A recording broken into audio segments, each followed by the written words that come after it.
You know that feeling, right? Yeah. The moment you walk into Tomorrowland at Disneyland, maybe past the submarine lagoon, and your eyes just naturally drift upwards Oh, yeah. towards that massive, gleaming white spire standing tall against the blue, or sometimes, let's be honest, the slightly overcast Anaheim sky. It's definitely, Yeah, it's unmistakable. It's not just a structure. It just feels like a promise, Yeah. a portal to something faster, darker, and much, much further away. Absolutely. It's instantly recognizable, an absolute icon, not just of Tomorrowland, but of the entire park, really. There's that unique sense of mystery and anticipation as you approach it. Totally. Knowing you're about to step out of California and be transported somewhere completely different into the void is pretty cool. Exactly. It pulls you in, doesn't it? And that's what we're diving into today. We're taking a cosmic journey through the remarkable history of Space Mountain at Disneyland. Sounds great. It's got such a story. Yeah, our mission in this deep dive is to unpack the fascinating, often surprising story behind this absolute landmark attraction. Where the idea even came from, the incredible hurdles they faced bringing it to life, how they actually built that colossal thing, and why it still holds such a special, thrilling place in the park and, in our memories decades later. It's a story with so many layers, so many unexpected turns. When you think about Space Mountain, you naturally think space and thrill. Right. Speed, darkness. But its creation wasn't just born out of a simple desire for a space ride. It was influenced by everything from Walt Disney's own personal lifelong dreams about speed and the future to something as grounded and, frankly, as unexpected as the energy crisis that hit the world back in the 1970s. It's truly wild how those seemingly disconnected threads, a visionary's dream, an aging theme park land, a global economic crisis, and pioneering engineering all wove together to create this one singular experience. Yeah, it's a fascinating mix. So get ready, because we're heading into the dark, tracing Space Mountain's cosmic journey right here, starting at the very beginning. Let's set the scene by going way, way back. Long before anyone drew blueprints or fenced off a construction site, the initial seed for Space Mountain was planted firmly in the fertile ground of Walt Disney's own imagination. You often hear about Walt's famous fascination with trains, right? Or his groundbreaking work in animation and film. Sure. But his personal interest in flight, in speed, in technological advancement, and particularly in the future, was just as profound, if not more so, in his later years. Definitely. He was captivated by the idea of human ingenuity pushing boundaries, of exploring the unknown, of what tomorrow could look like and feel like. And that passion was absolutely fundamental to the initial vision for Tomorrowland itself, when Disneyland was being conceived in the late 1940s and early 1950s. Absolutely. Tomorrowland wasn't just meant to be a static museum of existing technology. Walt wanted it to be this dynamic, ever-changing showcase, a living reflection of where science and humanity were headed. Like a constant World's Fair preview. Kind of. That's A place designed explicitly to inspire optimism and wonder about the future, encouraging guests like you to imagine the possibilities. Right. And when the park first opened in 1955, attractions like the elegant TWA Moonliner, standing tall as a symbol of imminent space travel, So cool looking. or the original Astrojets, which were literally right there at the entrance, spinning you high above the land, they really captured that sense of wonder for the time. Oh, yeah. You looked at the Moonliner and thought, wow, is that where we're going next? It was exciting. It felt like a preview of things to come. But the inherent challenge of a land dedicated to tomorrow is that tomorrow eventually arrives, right? Yeah. And then it quickly becomes today and then yesterday. Yeah, tough theme to keep fresh. Exactly. By the late 1960s, just over a decade after the park opened, the original 1955 Tomorrowland, while still beloved in many ways, was starting to show its age. The pace of technological change, driven significantly by the accelerating space race between the US and the Soviet Union, meant that some of the exhibits and attractions that once felt cutting edge were now starting to feel, well, a little quaint. Like history rather than future. Pretty much. Suddenly, 1955's vision of tomorrow didn't quite align with the late 60s reality of lunar missions and much more complex rocketry. It needed a significant update, a reinvention to maintain its promise. And this desire for a major new element in Tomorrowland wasn't a brand new problem they were just starting to tackle in the 60s, was it? This core idea of a ride that would simulate a journey through space. that feeling of actually traveling among the stars or through nebulas that had been kicking around for a while. Absolutely. We can trace initial brainstorming sessions for something like Space Mountain, maybe called a spaceport or cosmic caverns, right? All the way back to the mid-1950s, like around the time the park was first being designed. Wow, really? Yeah. That early? Yeah. The core concept was remarkably consistent over time. Guests would board a vehicle and be sent through dark, enclosed environments designed to simulate different cosmic locales, flying past planets, navigating treacherous asteroid fields, seeing distant nebulae, that kind of thing. Which, again, sounds incredibly exciting conceptually. I mean, who wouldn't want to do that? Right. But translating that onto the ground within the physical constraints of a theme park, that was the major hurdle back then, I imagine. Totally. How do you combine a truly high-speed, thrilling ride experience like a roller coaster with Disney's absolute standards of immersive storytelling, theatrical effects, and, most importantly, unwavering safety? Yeah, safety's got to be number one. Always. How do you make a potentially intense ride feel like a seamless journey through space and guarantee everyone is safe and sound throughout? And how do you do all of that inside a building? That was the fundamental puzzle they had to solve. And adding to that pressure, by the late 1960s, there was this undeniable feeling within park management and the Imagineering teams that Tomorrowland desperately needed a major, high-impact, thrilling attraction, like a real headliner. Yeah, something big, something that would generate huge crowds, create national buzz, and serve as that central, iconic focal point for the entire land. Think about Fantasyland. The Matterhorn. Exactly. After Matterhorn bobsleds was built there in 1959, even though it originated from a Tomorrowland expansion concept, funnily enough, it immediately became the defining structure, the must-ride e-ticket attraction. Totally defined that whole area. It did. Tomorrowland in the late 60s lacked that singular, overwhelming draw. It needed its own equivalent of the Matterhorn. Ah, the Matterhorn influence. That really is huge when you look back at the history of Disney parks. I guess it. Because the Matterhorn bobsleds opening in 1959 was absolutely revolutionary in the amusement industry. It wasn't just a themed ride. It was the world's first roller coaster built using tubular steel track. That tubular steel track, yeah. Yeah. Big deal. That technology was a massive leap forward. It allowed for smoother rides, higher speeds, and way more complex track layouts than the old wooden coasters could ever achieve. Right. And crucially, it proved that you could construct a gigantic artificial mountain structure, a completely fabricated environment that wasn't just a visual landmark from a distance, but was actually the functional housing for a high-speed thrill ride. That precedent set by the Matterhorn was absolutely foundational for the Space Mountain concept. It demonstrated conclusively that the mountain structure worked both as an architectural statement and as a practical enclosure for a coaster. It showed it could be done. Exactly. It profoundly influenced the thinking of the Imagineers, people like John Hench, George McGinnis, and Bill Watkins, who were seriously exploring this space-themed mountain idea in the late 60s. They now had a proven model for integrating a thrill ride within a large themed structure. So these Imagineers are starting to draw up plans, inspired by the Matterhorn's success but focused on space. What were those early ideas like? Were they similar to what we got? Well, their initial concepts were incredibly ambitious, incredibly grand in scale. We're talking about ideas for a truly massive structure, perhaps even a huge dome, Wow. that would house not just a single roller coaster, but potentially multiple attractions or exhibits related to space in the future. They were really swinging for the fences, you know? Trying to capture that feeling of space. Yeah, trying to capture a sense of vastness, of infinite possibility and discovery, which felt fitting for the theme of outer space. It was big thinking, maybe even too big for the available technology and resources of the time. Which brings us to another significant factor that caused delays in bringing Space Mountain to life at Disneyland, right? The timing. Definitely. The late 1960s and early 1970s were a period of immense transition and intense focus for the Walt Disney Company. Walt himself had passed away in 1966. A huge loss. Immense. And the entire organization's attention, its creative energy, its financial resources were all directed towards the monumental, almost unbelievable task of building Walt Disney World in Florida.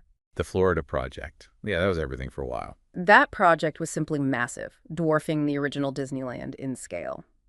The first phase, the Magic Kingdom Park in Florida, was scheduled to open in 1971, and getting that sprawling resort off the ground consumed vast amounts of capital and manpower. Understandable. So Naturally, ambitious, expensive plans for Disneyland, even something as potentially groundbreaking as a Space Mountain attraction, had to be temporarily shelved or significantly scaled back. The priority was undeniably on the East Coast project. It makes sense. You can only build one gargantuan thing at a time, especially after such a major change in leadership. But even with those significant delays, even with attention and resources shifted thousands of miles away to Florida, that core idea, that thrilling dark ride, simulating a journey through space, housed inside a monumental mountain-like structure, it didn't fade away, did it? Nope. It stayed alive, simmering in the minds of the Imagineers, waiting patiently for the right moment, the right confluence of factors to finally make it a reality. And that right moment arrived in a way that few could have predicted, I think. Yeah, this is the surprising part. The true catalyst for Space Mountain's realization at Disneyland wasn't just a technological breakthrough or a sudden surge in park attendance needing a new draw. It was, surprisingly, an unexpected global event. The energy crisis of the 1970s. Yeah, this is where the story takes a turn that seems completely counterintuitive. You wouldn't immediately connect fluctuating oil prices and energy shortages with the construction of a high-speed thrill ride, but they were intrinsically linked in this case. It really does seem bizarre on the surface, doesn't it? But by the early 1970s, rising energy costs and concerns about energy scarcity were impacting virtually every industry, and theme parks were certainly not immune. All those lights, all those rides, takes a lot of juice. Exactly. Disneyland, with all its lights, motors, climate-controlled buildings, and ride systems, was a substantial consumer of electricity. Those operational costs were soaring, putting pressure on the company to find ways to operate more efficiently and, crucially, to design new attractions that would be less of an energy drain. So management was looking for ways to save money, basically. And operate smarter, yeah. They were actively looking for solutions that were both innovative and fiscally responsible in this new economic climate. And suddenly that dormant idea of an indoor, completely enclosed roller coaster didn't just seem cool or futuristic anymore. It looked incredibly smart from a business perspective. Exactly. The fundamental concept of having the entire ride experience happen completely indoors and, critically, in near total darkness, suddenly became highly practical and fiscally responsible in a way it hadn't been before. How so? What was the advantage? Well, think about it. An outdoor roller coaster requires extensive lighting for nighttime operation, safety, and just the look of it. It's exposed to the elements, needing more robust materials, maybe more climate control for queues or maintenance areas. Right. An indoor dark ride. It required significantly less external lighting. And being enclosed, the interior space could be controlled more efficiently, reducing those substantial heating and cooling bills compared to managing the climate around a vast outdoor structure or track. Ah, okay. So being indoors wasn't just for the theme, it was also cheaper to run. It became a huge selling point. This wasn't the sole reason, of course, but the energy efficiency aspect became a very powerful argument for finally investing in the concept. It was a pivotal moment where economic necessity aligned with a long-held creative dream. And the project found a powerful champion within the company's leadership too, right? Card Walker. That's right. Card Walker, who was the president of Walt Disney Productions at the time, he was a keen businessman, but also really understood the importance of innovation to Disney's success, to keeping the parks fresh and exciting. So he saw the potential. He saw the potential immediately. Space Mountain wasn't just a thrilling ride that would attract guests. It could be a symbol of Disney's ability to adapt, to be forward-thinking, and to continue pushing creative boundaries even in a challenging economic era marked by uncertainty. So the energy crisis, ironically, kind of helped greenlight it. It definitely fueled the design towards this more efficient indoor model, making it a more palatable investment for the company at that specific time. Now, here's where the timeline can get a little confusing for people who maybe only know the Disneyland version. When Space Mountain finally moved forward, it didn't actually open first at Disneyland in California, did it? That's a key point, and yeah, it trips people up sometimes. The development for the Disneyland project was intimately intertwined with the ongoing work at Walt Disney World in Florida. Ah, because Florida opened first. Right. Because WDW was a newer, much larger property built on expansive land with a massive initial development budget, the Imagineers had more space and, frankly, more resources to bring ambitious ideas to life there first. Makes sense. Blank slate. Pretty much. Oh. As a result, the first Space Mountain in the world actually debuted at Walt Disney World's Magic Kingdom in January 1975.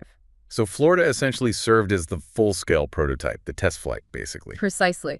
The WBW version allowed Imagineers to take the core concept, the indoor, dark roller coaster in a mountain structure, and experiment, refine the ride system, develop the complex thematic elements, and work out operational challenges on a grander scale than might have been feasible initially at the more constrained Disneyland site. So they learned a lot from building that one. Oh, absolutely. That Florida project was an absolutely invaluable testing ground.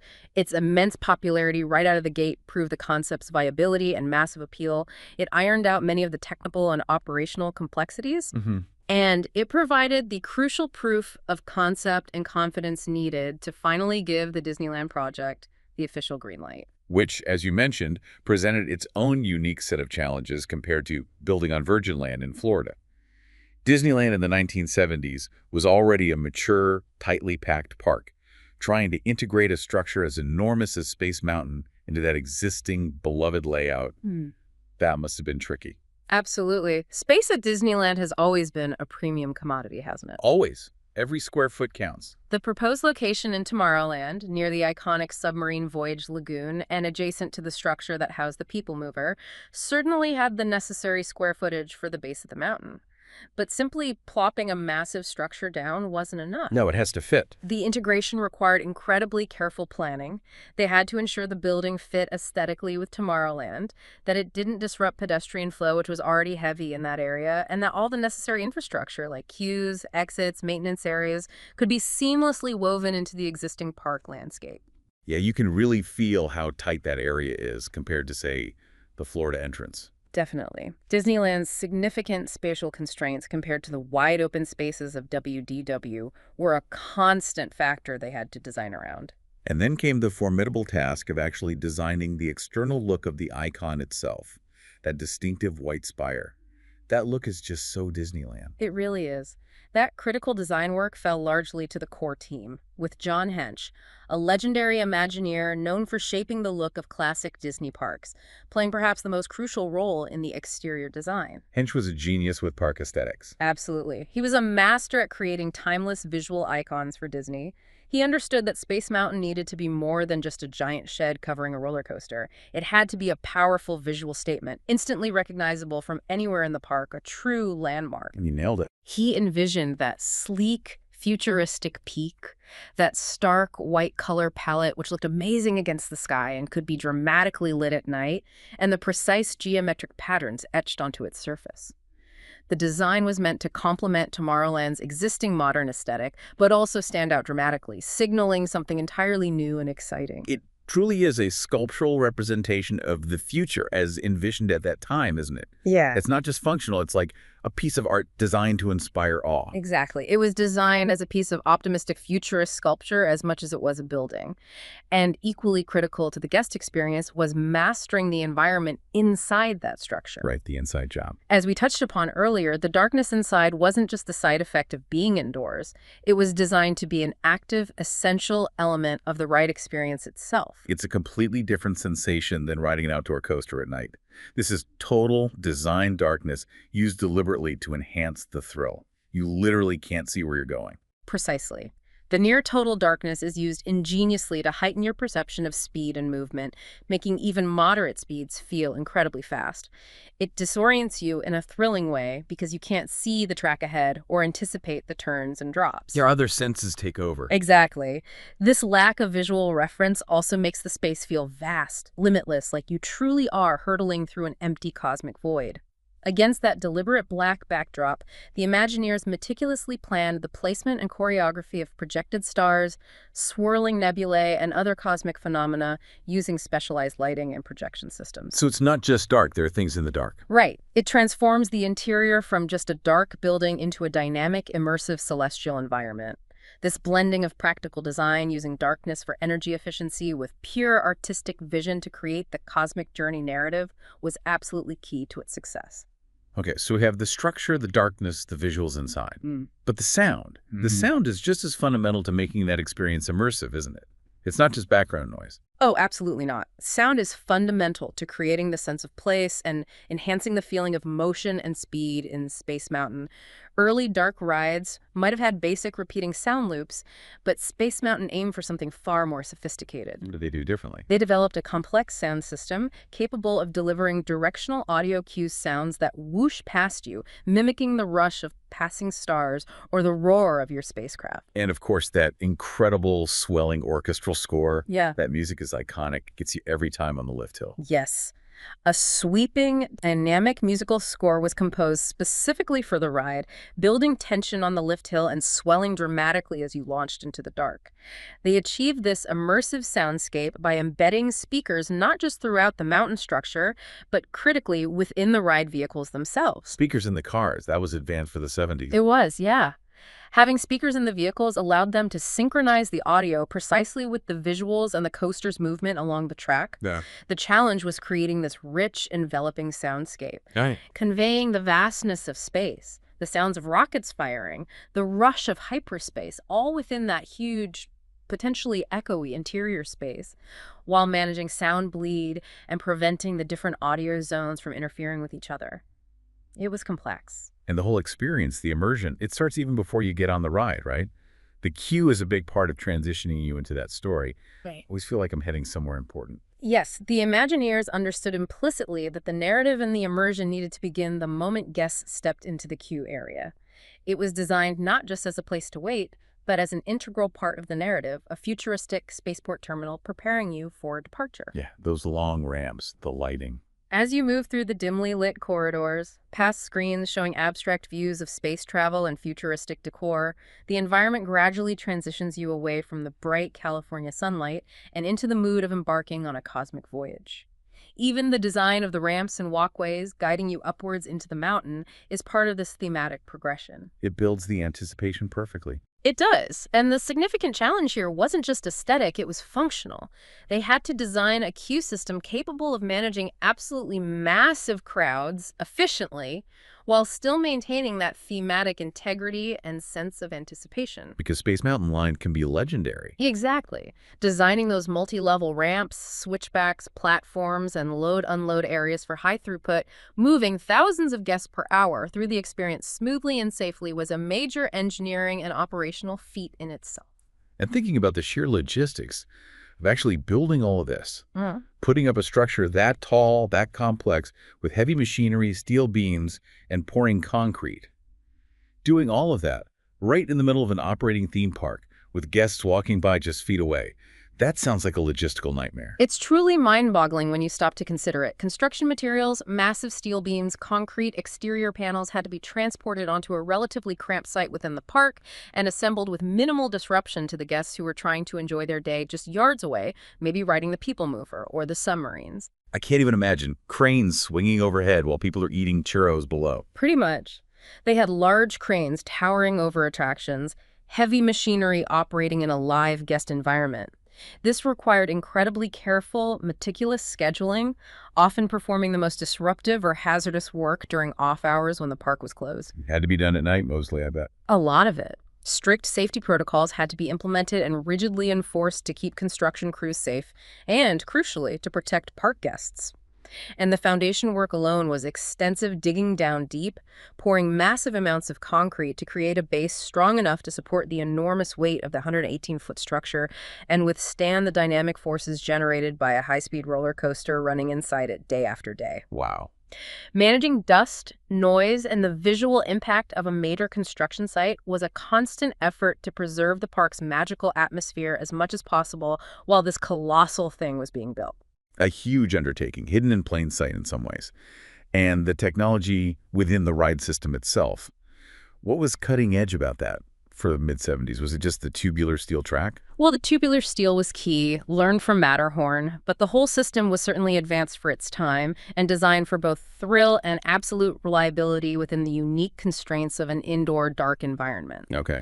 The ride vehicles themselves were specially designed robust enough to handle the forces of the coaster, safe and comfortable for guests, but also aesthetically designed to look like futuristic spacecraft, the little rocket. Yeah, I love those original style rockets. And the lift hill mechanism, that powerful chain that pulls the vehicles up the initial incline into the mountain's peak, had to be incredibly reliable and precisely engineered to ensure smooth, consistent ascent.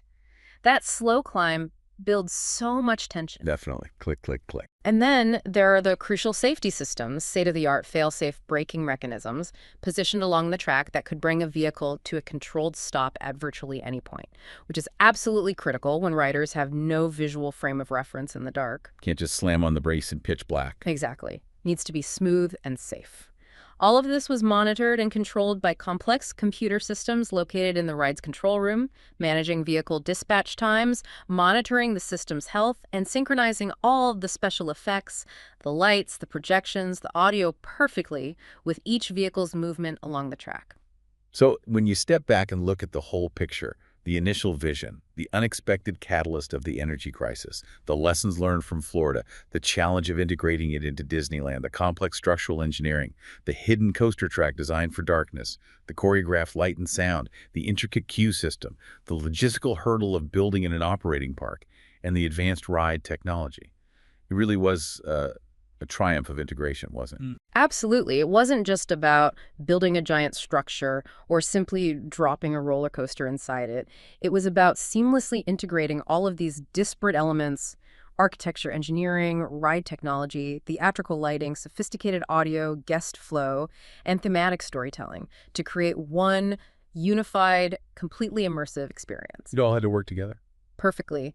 It was a monumental undertaking and a testament to the collective ingenuity, collaboration, and sheer dedication of everyone involved, from the Imagineers who first dreamed it up and designed every detail, to the construction crews who physically built it, beam by beam, panel by panel. It was a daring project, building a cosmic journey right there in the middle of Anaheim, California. Okay, let's take a moment to really unpack what the history of Space Mountain tells us about Disney's approach to innovation, particularly in the theme park world. What's the big lesson here? Well, I think its story perfectly embodies what many see as the core DNA of Disney Imagineering. The seamless combination of compelling, transporting storytelling, cutting-edge technology, or at least pushing the boundaries of existing tech, and robust, innovative engineering. Story, tech, engineering. Got it. It wasn't enough to simply have a fast ride. It absolutely had to tell a story and make you feel like you were doing something extraordinary, like you were actually leaving Earth and traveling through space. Right, the feeling is everything. And it wasn't enough to have a cool concept. They had to figure out how to physically build it safely, reliably, and efficiently, pushing the boundaries of structural engineering and ride system design within the constraints they faced. It shows their willingness to take big risks on innovative concepts. And looking beyond just Disney, how did creating a successful, iconic, indoor, dark roller coaster like this influence the theme park industry as a whole? Did other parks copy it? Oh, absolutely. It created a whole new category of attraction, really.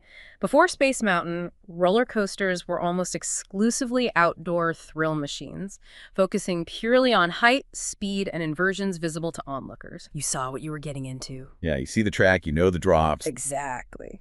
Space Mountain proved definitively that you could take that inherent roller coaster thrill, put it indoors, and dramatically enhance it with environmental effects, complete darkness, synchronized light, powerful sound to create something completely different, something deeply immersive that was about more than just the physical G-forces. It added that layer of mystery and theme. Precisely. It showed that the enclosure wasn't a limitation, but a vast canvas and an opportunity for immersive storytelling and unique sensory experiences. It inspired countless other indoor coasters, dark rides that incorporated thrill elements, and attractions that blended sophisticated technical systems with narrative. It really opened the door. It's also fascinating to reflect on how those practical constraints we discussed, the pressure to be energy efficient during the crisis, the challenge of fitting this giant structure into the already limited space at Disneyland compared to the freedom they had in Florida, how those factors didn't kill the ambitious project. They actually ended up shaping the final design, perhaps even making it better or more unique to Disneyland. That's a great point. What's truly fascinating here is that necessity really was the mother of invention. The need for energy efficiency directly elevated the long dormant indoor dark ride concept to top priority because it offered a practical solution to a real world economic problem. It made financial sense. Right, and the spatial constraints at Disneyland forced the design team to be incredibly creative and ingenious about how that massive mountain structure was integrated into the existing park layout, how the infrastructure like queues and walkways were woven in, and how the ride path itself was potentially optimized for that specific location. It's different than Florida's layout inside. So the limits forced creativity. Exactly. The ambitious vision had to adapt and compromise with reality, and in this case, those compromises, those constraints, arguably resulted in the uniquely beloved Space Mountain we know and love at Disneyland. It's a powerful example of how practical challenges can actually fuel creative breakthroughs. And thinking about it today, the ride opened in 1977, right? So that's, wow, almost half a century ago. And close. It's been through updates, sure, new soundtracks, effects, tweaks, overlays, but the core experience is still there. Why does Space Mountain endure? Why is it still such a massive draw for guests after all these years? I mean, I still have to ride it every time I go. Me too. If we connect this to the bigger picture, I think its longevity is due to a potent combination of factors. Firstly, its status as an icon. That gleaming white structure is instantly recognizable worldwide. It is Tomorrowland, it is Disneyland for so many people. It's a visual landmark that draws you in. It's the postcard shot. It really is. Secondly, even after all these years, the immersive environment it creates is still incredibly effective. The combination of near-total darkness, the dynamic music, the sudden appearance of stars and effects it genuinely transports you out of the park environment and into the feeling of hurtling through space. That feeling doesn't really get old. No, it still works. And thirdly, that unique blend of a classic roller coaster thrill with the sensory disorientation and mystery created by the dark and the cosmic theme. It provides a ride experience that simply feels different from a standard outdoor coaster. It taps into that fundamental, enduring human fascination with space exploration and the unknown. It's a classic for a reason. It captured something timeless. So just to recap our journey here. Yeah. We've traveled from Walt's initial spark of an idea and the challenges of Tomorrowland starting to feel, well, a bit dated. Right, needing that big new thing. Through the completely unexpected push and rationale provided by the 1970s energy crisis, seeing the groundbreaking version in Florida pave the way and iron out the kinks. The crucial test flight over there. And then delving into the incredible engineering, logistical, and creative feat of actually building that immense structure and complex ride system right there at Disneyland. Squeezing it in. We've explored the ingenuity behind the iconic structure itself, the specific challenges of designing an unseen coaster track operating entirely in darkness, how sophisticated sound and light were choreographed to create that immersive cosmic illusion. Yeah, making you feel like you're in space. The hurdles of building something so large within an operating park, and the technology that powers the experience even back then. And we've reflected on what its history tells us about Disney's unique blend of innovation, its profound impact on the entire theme park industry, how real-world constraints can surprisingly fuel creativity. Turning problems into advantages. And why, against all odds and after decades of technological change, it remains such a beloved and enduring attraction today. It still gets those long lines. Definitely. Next time you see that instantly recognizable white spire against the Tomorrowland sky, maybe knowing its incredible multifaceted story adds another layer to its presence. It's not just a ride building. It's a product of decades of dreaming, unexpected global events forcing creative solutions, and an astounding feat of engineering ingenuity that brought a cosmic journey down to Earth, right in Anaheim. It really does make you stop and think, Yeah. doesn't it? Here's this structure, this experience, created in the 1970s based on visions from the 50s and 60s.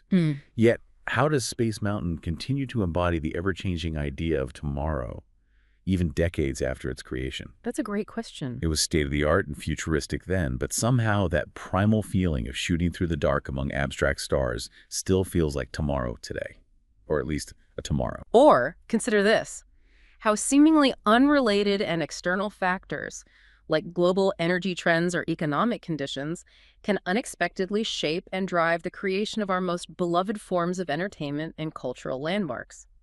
It's a powerful reminder that everything is connected in surprisingly complex and fascinating ways. The story behind the ride is almost as wild as the ride itself. Absolutely, a truly cosmic journey indeed. Thanks for unpacking all that history with me. My pleasure. Always fun to talk Space Mountain.